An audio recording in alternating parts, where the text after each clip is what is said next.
Hey everyone, it's Shelly Belly Forever, and today I'm going to show you how to make this voodoo heart. You might remember my tutorial on the stitched heart, and there's other variations on that. This one I put nails through it. So this is a little bit different. This is smaller. If you don't like such a big piece, I used a smaller piece of clay. And instead of the nails, I just use head pins. So you can probably make this with things that you already have. So let's get started. For this project you're going to need obviously red clay. I use the Primo Accents by Sculpey, and this is called red glitter. So if you don't have that color, just any kind of red oven bake clay will work. Just make sure it says oven bake, and the instructions will be on the package. So you're going to need a ball about that size, and it's really important to make sure that this is completely smooth. Roll it into your hands to get all of the cracks and stuff out, just to make it look a lot neater. You're also going to need, I just spilled them everywhere. You're going to need some head pins, something to cut your clay. You're going to need, these are wire cutters, so you're going to need wire cutters, a thin paintbrush, black chalk pastels. I'm using just one from a set that I got. Oops, it's upside down. Yeah, just a set of chalk pastels.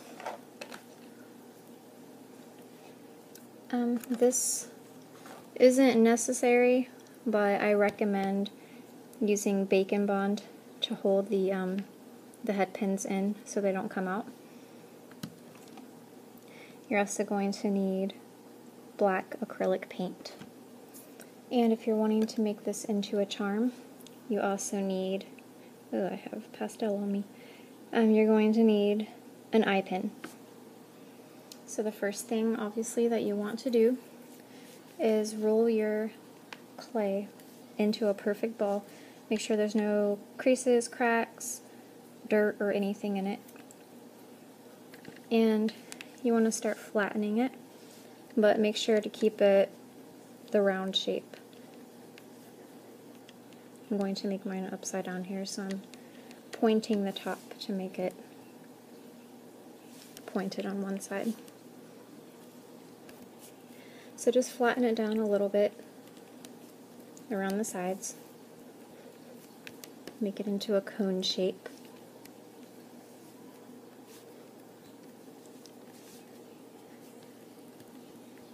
And when you get the desired shape that you want, you're going to take your knife and cut what will be the top of the heart.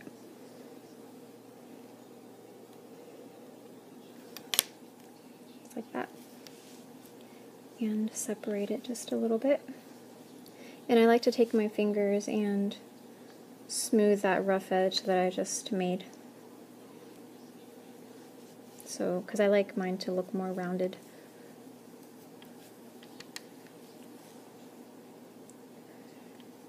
Okay, so that's what I have so far. Now to create the wound, which is the most important part, you're just going to take your knife, and this isn't going to be like the stitched heart where you make a big gash across or anything. You just want to cut just a little hole kind of in the side. I just poke mine in there and kind of move it around like this to make a little hole.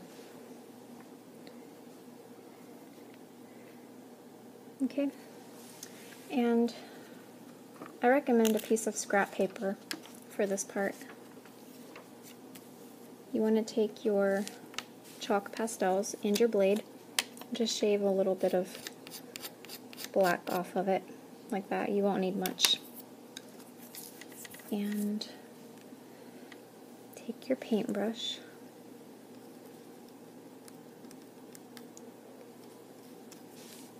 and kind of color around that hole. I like to use the pastels because, you know, rather than just the paint, because it sort of gives it that more wounded look. Kind of like a rotting wound. Okay, so next, take your black acrylic paint. You just need the lid, that's enough. Just take a little bit onto your paintbrush and paint just the inside of the wound, so you have that shiny kind of coating in there.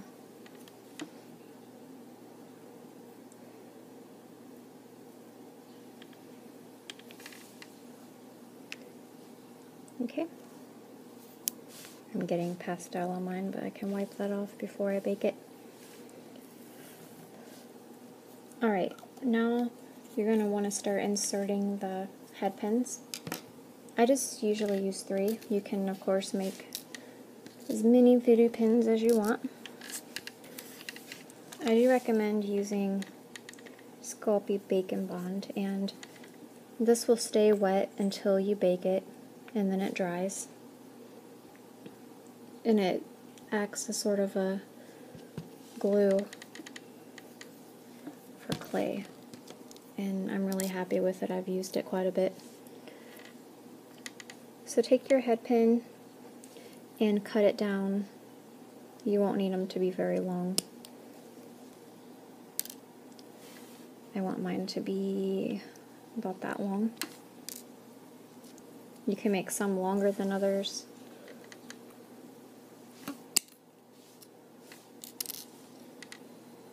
I'm just going to use 3.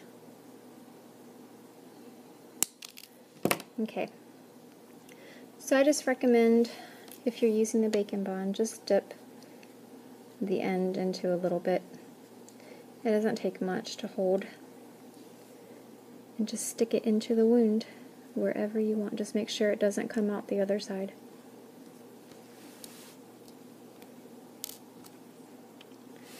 And the Bacon Bond usually dries clear also, so don't worry. You know, you don't want to get too messy with it. Try to keep it inside the wound, but it will dry clear. I like to put them kind of on opposite sides.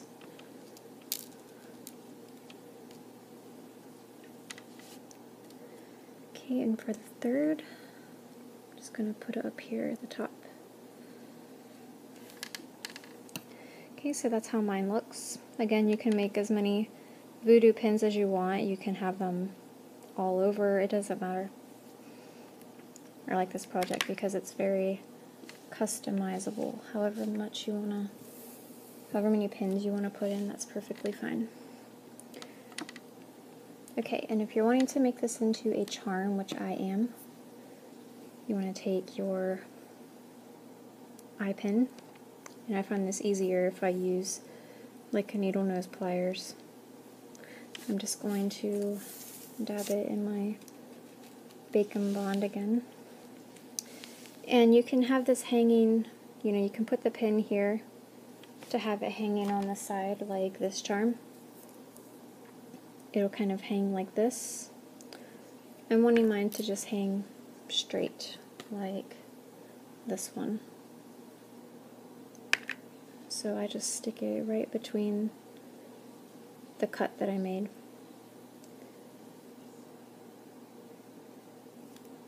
Just like that.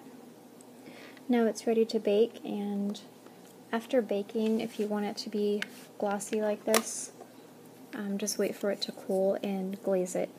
I recommend triple thick. It's definitely my all-time favorite glaze, and it makes it really shiny and not sticky at all, so I do recommend that.